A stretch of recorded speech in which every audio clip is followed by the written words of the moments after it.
make a simple syrup. What is simple syrup? It's 1 part sugar typically and 1 part water. What are we doing here? 2 part sugar and 1 part water. I'm gonna let this video run and just kind of talk about what's going on. We're using light brown sugar. Really any sugar you want, right? This is what you're thinking about right here though.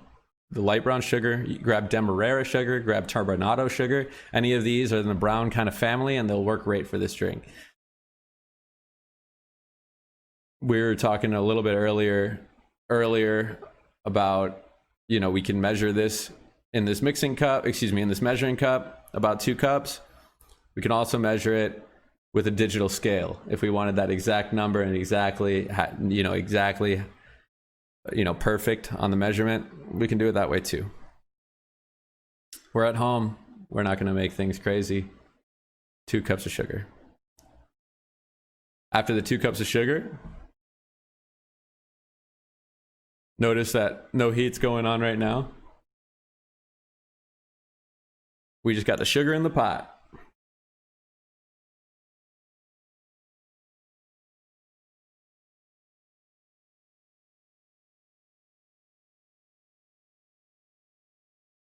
We got the 1 cup of water, and we're throwing that in.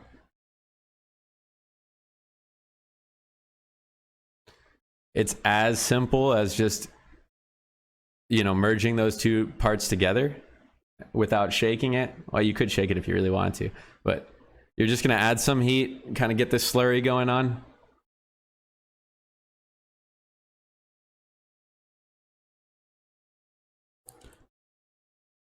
You're going to want to grab a spoon, mixing spoon, tablespoon, completely up to you what you want to use. The whole idea though is just getting used to feeling what's going on in that pot through that spoon. You're going to feel it right in your hand. I know it's kind of weird to say, but I mean, when you cook, you can feel what's going on, right? It's kind of the same thing. The brown sugars are all more coarse than table salt. Think about it like a kosher salt compared to table salt. You're on the more coarse side, so you're going to feel all the graininess of that sugar in the bottom of that pan. It'll be really easy to just understand what you're dealing with. And the further we get into this process, literally pick 2 songs that you like and listen to 2 songs. By the end of that 2nd song, this simple syrup is probably going to be finished. Kind of just dance, kind of just hang out and realize that it's not overwhelming. It's not a big deal. You're just going to get the base of, base sweetener of some drinks all together and all finished for yourself. You're going to be able to throw it in the fridge and kind of walk away from it. Again, this whole time, we're just getting that sugar off that pot and we're making sure that we're not cooking anything. We talked about that a little bit earlier. You don't want to cook any of that sugar. You want to literally just let it dissolve. You don't want any of that heat to be too hot. The whole point of that is really just to get the 2 parts together. That little slurry technique, I'm using it right there again. And that's just to keep agitating. Keep agitating. But you don't have to make it overwhelming. You can just merge the 2 parts.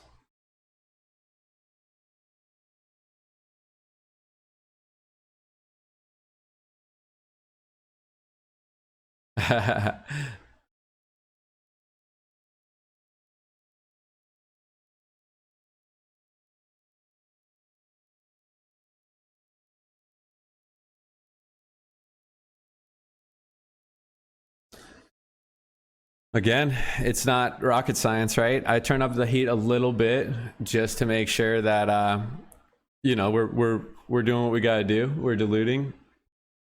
Again, we're not cooking that. We're not caramelizing any sugars. We're not making candy over here. We're just getting some simple syrup finished. So you're really starting to see it's coming together well. You're going to get used to kind of, again, feeling what's going on in that pot. And like I'll continue to say, the only thing you need to think about is just merging the 2 parts together. Sugar and water. 2 part sugar, 1 part water, rich simple syrup. Let's go.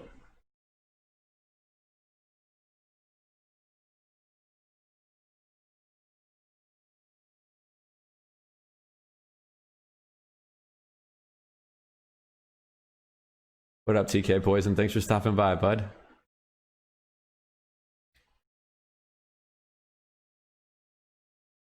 And just like that, we're pretty much wrapped up. I'm gonna hold it up, right? Make sure you see this. You see some graininess, right? You see some of that sugar, but hey, it's mostly gone. And agitating it from that to the measuring cup to the bottle, it'll be fine. It'll be fine. It's not something that we have to overthink. That's really what's important here. Just kind of getting used to what you're gonna do, and now you know how to do it. And now you can do it whenever you want to, because it's simple. It's very simple. We're grabbing our funnel and our clean bottle.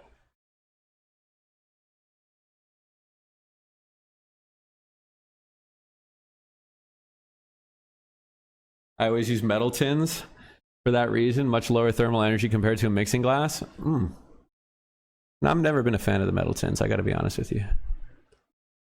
I'd rather just purely build things in the glassware than even use mixing glasses, just because of how annoying it is when you break something behind a bar. But, you know, when people want the show, you bust out the glassware, you bust out the mixing glass, right? If I had it my way, I'd build every single one of them in a rocks glass, though, honestly.